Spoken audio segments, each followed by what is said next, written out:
Ninakushukuru, ninakutukuza, ninakuinua Mungu wangu, maana peke yako unastahili. Asante kwa ajili ya muda huu tena. Asante kwa ajili ya nafasi hii tena. Asante kwa ajili ya kibali hiki tena ambacho umetupa muda na majira kama haya. Ninaliinua na kulitukuza jina lako, maana peke yako unastahili. Mbinguni juu hakuna kama wewe, wala chini duniani hayupo kama wewe. Na wewe peke yako ndiye mwenye mamlaka katika falme zote za dunia hii. Ninakushukuru kwa ajili ya muda huu tena. Ninamkabidhi mtazamaji na msikilizaji wangu mikononi mwako. Tusaidie tena, na Roho Mtakatifu fafanua neno lako. Mafumbo yote katika ujumbe huu yafafanue, ili tupate kuelewa na kupata ule ujumbe ambao umetukusudia kwa ajili ya siku ya leo. Tunajikabidhi mikononi mwako. Natakasa fahamu zetu kwa damu ya mwana kondoo. Natakasa akili zetu kwa damu ya Yesu. Natakasa ufahamu wetu kwa damu ya Yesu. Nanyunyiza damu ya Yesu katika fahamu. Nanyunyiza damu ya Yesu katika macho ya ndani. Nanyunyiza damu ya Yesu katika masikio ya ndani. Nanyunyiza damu ya Yesu katika mioyo yetu. Nanyunyiza damu ya Yesu katika akili zetu, ili tupate ufahamu ambao Mungu umekusudia katika ujumbe huu. Tunajikabidhi mikononi mwako katika jina la Yesu nikiomba na kushukuru. Amen. Ujumbe wa leo, Mungu hutetea watu wake. Huu ni ujumbe mwingine tena kwa ajili yako. Huu ni ujumbe ambao umepata kibali siku ya leo tena. Watu wa Mungu ambao nawazungumzia hapa ni wale watu wote ambao hufanya mapenzi ya Mungu. Kwa lugha nyingine, namaanisha wale wana wa ufalme wa Mungu ambao wanatenda na kushika maagizo ya Mungu siku zote. Kwa hiyo, unatakiwa kufahamu kwamba Mungu hutetea watu wake. Lakini kosa kubwa ambalo watu wa Mungu hulifanya ni pale ambapo wamekabidhi maisha yao kwa Yesu, lakini pale ambapo wanakutana na changamoto za aina mbalimbali, hutaka kuanza kujitetea wao peke yao. Pale wanaposhindwa, ndipo utafuta msaada wa Mungu, au ndipo utafuta Mungu kwa ajili ya kuwatetea. Kwa unachotakiwa kufahamu ni kwamba Mungu hutetea watu wake. Na tuna kitabu cha Ezekieli sura ya 26 kuanzia mstari wa kwanza mpaka mstari wa 21, ile sura yote. Lakini nitafafanua baadhi ya mistari michache kwa ajili ya ujumbe huu wa leo. Katika ujumbe huu nitazungumzia vitu vitatu. Kwanza nitamzungumzia mtu anaitwa Ezekieli. Lakini pili nitazungumzia mji wa Tiro. Lakini tatu nitazungumzia Yerusalemu. Ezekieli alikuwa ni nabii wa Mungu ambaye alitumwa au alipewa maelekezo kwa ajili ya kuzungumza na mji wa Tiro. Na mji wa Tiro ulikuwa ni mji ambao ni maarufu sana, mji ambao ulikuwa na sifa, mji wa kibiashara. Biblia inasema ulikuwa ni mji ambao ulikuwa na nguvu katika bahari, mji uliokuwa na wanamaji. Lakini mji huu ukaanza kuzungumza maneno mabaya na kufurahia uharibifu ambao ulitokea katika Yerusalemu.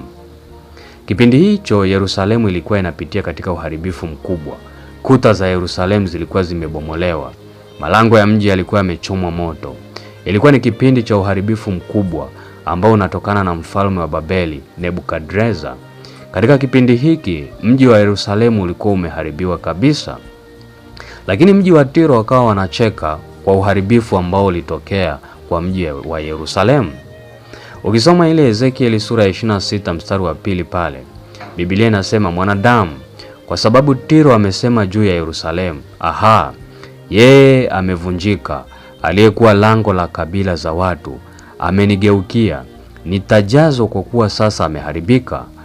Huyu ni Tiro, yeye anasema kwamba pale ambapo mji wa Yerusalemu umeharibiwa, yeye atajazwa wakati mwenzake ameharibika. Kwa huyu anasimama kinyume na Yerusalemu, anafurahi uharibifu ambao unatokea kwenye Yerusalemu. Sasa ujumbe huu unatufundisha kwamba wako watu ambao wanapita kwenye changamoto za aina mbalimbali. Yako mambo magumu ambayo unayapitia.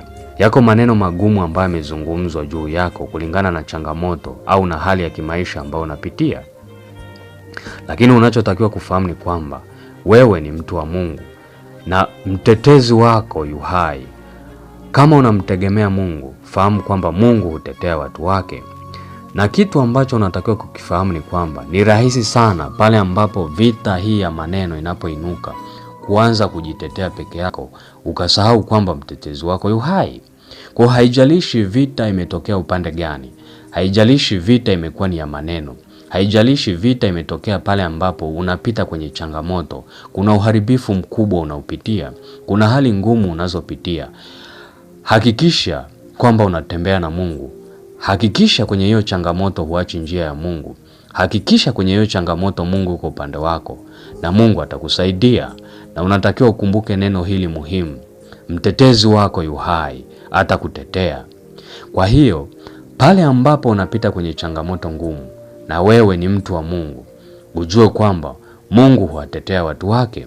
Ile Ezekieli sura ya 26 mstari wa 3, Biblia inasema hivi: basi Bwana Mungu asema hivi, tazama mimi ni juu yako, Tiro, nami nitaleta mataifa mengi kupigana nawe, kama bahari inuavyo mawimbi yake, nao wataziharibu kuta za Tiro pamoja na kubomoa minara yake. Haya ni maneno ambayo Mungu anazungumza, anatoa ujumbe kwa Tiro ambao wanacheka uharibifu uliotokea Yerusalemu.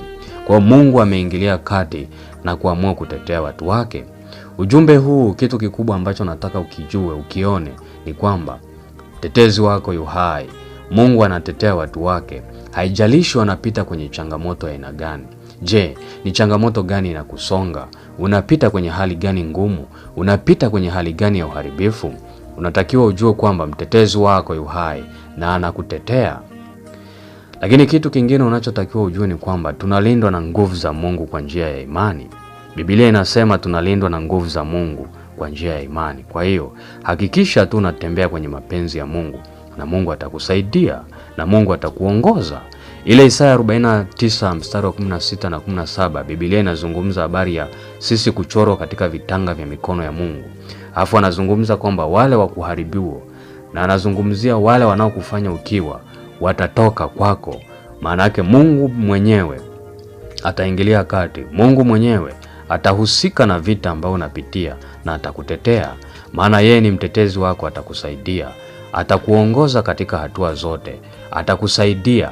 Haijalishi pia umepita kwenye hali ya uharibifu kwa kiwango gani, ujue kwamba Mungu ni mfinyanzi mkuu.